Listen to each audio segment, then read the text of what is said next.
ये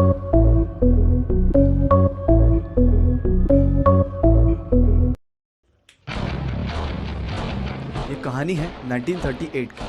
कैरेल नाम के आदमी की। हंगेरियन आदमी में था और वो उस कंट्री का बेस्ट पिस्टल शूटर था। जितनी भी नेशनल चैंपियनशिप हुई थी उस कंट्री में उसको वो जीत चुका था और सबको ऑलमोस्ट कंफर्म था कि 1940s में जो ओलंपिक्स होने वाले हैं उसमें गोल्ड मेडल कैरेल को ही मिलेगा। और उसने सालों से ट्रेनिंग भी कर रखी थी।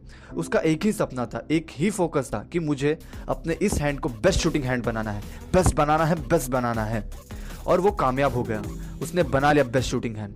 सिर्फ 2 साल का फर्क था। 1938 में आर्मी का एक ट्रेनिंग कैंप चल रहा था। क्योंकि वो आर्मी में था तो एक एक्सीडेंट हो गया। उसके उसी हाथ में जिसमें उसने गोल्ड मेडल जीतना था उसमें एक हैंड ग्रेनेड फट गया और वो हाथ चला गया। जो उसका सपना था, उसका फोकस था, सब खत्म। उसके पास अब 2 रास्ते थे। एक कि वो बाकी की पूरी जिंदगी रोता रहे और कहीं कोने में जाकर छुप जाए, या अपना जो गोल था जिस पे उसने फोकस किया हुआ था उसको पकड़ कर रखे। तो उसने उस फोकस को पकड़ कर रखा, नहीं जाने दिया उस फोकस को। उसने उस पे ध्यान नहीं दिया जो उसके पास नहीं है, उसने उस पे ध्यान दिया जो उसके पास है। उसके पास क्या था? एक लेफ्ट हैंड, एक ऐसा हाथ जिससे वो लिख तक नहीं सकता था। 1 महीने एक हॉस्पिटल में इलाज चला उस हाथ के लिए और सही 1 महीने बाद उसने अपने लेफ्ट हैंड की ट्रेनिंग शुरू कर दी। तकरीबन 1 साल होने के बाद ट्रेनिंग के 1939 में वो वापस आया। वहीं पे हंगरी में नेशनल चैंपियनशिप हो रही थी और भी बाकी के बहुत सारे पिस्टल शूटर आए थे वहां पे। तो उन्होंने उसे देखा और उसे जाकर कॉन्ग्रेचुलेट किया। कहा कि यार देखो, ये होता है हौसला, ये होता है जज्बा, कि इतना सब कुछ होने के बाद भी तुम यहाँ पर आए हो हमसे मिलने के लिए, हमारा हौसला बढ़ाने के लिए। लेकिन किसी को नहीं पता था कि पिछले 1 साल से वो अपनी लेफ्ट हैंड की ट्रेनिंग कर रहा था। और उसने जवाब दिया कि मैं यहाँ तुम्हारा हौसला बढ़ाने नहीं आया हूँ, मैं यहाँ तुमसे मिलने नहीं आया हूँ, मैं यहाँ तुमसे लड़ने आया हूँ, मैं यहाँ तुमसे कम्पीट करने आया हूँ। तैयार हो जाओ तुम सब लोग। और कंपटीशन हुआ।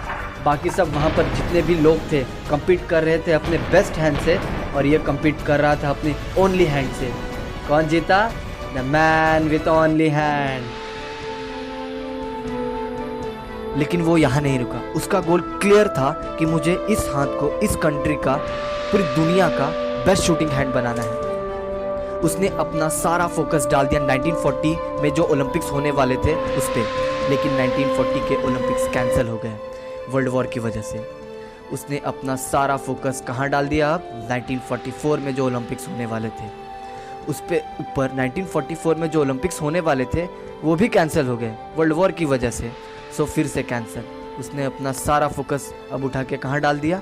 1948 के ओलंपिक्स में। 1938 में उसकी एज थी 28 साल, अब उसकी एज हो गई 38 ईयर्स। और मज़े की बात यह है, जितने भी यंगर प्लेयर्स आते हैं निकल कर, उनसे कम्पीट कर पाना मुश्किल होता चला जा रहा था। लेकिन मुश्किल नाम का वर्ड उसकी डिक्शनरी में था ही नहीं। वो गया। पूरे वर्ल्ड के बेस्ट शूटर आए हुए थे और वो कम्पीट कर रहे थे बेस्ट हैंड से, और ये कम्पीट कर रहा था अपने ओनली हैंड से। कौन जीता? The man with his only hand. लेकिन वो तब भी नहीं रुका। 1952 के ओलंपिक्स दोबारा कम्पीट किया उसने, और इस बार गोल्ड मेडल कौन जीता? कैरेली। 4 साल बाद दोबारा, और पूरी की पूरी हिस्ट्री बदल दी ओलंपिक्स की। आज से पहले कोई एथलीट ने लगातार 2 बार गोल्ड मेडल नहीं जीते थे। आप किसी भी लूजर के पास चले जाओ, लिस्ट होगी बहानों की उसके पास। इस वजह से मैं कुछ नहीं कर पा रहा, इस वजह से मेरी ज़िंदगी में इतने सारे प्रॉब्लम्स हैं। लेकिन वहीं दूसरी तरफ किसी विनर के पास चले जाओ, उसके पास 1000 वजह होगी वो न कर पाने की जो वो करना चाहता है, लेकिन उसके पास एक वजह होगी जो वो करना चाहता है और वो कर जाता है।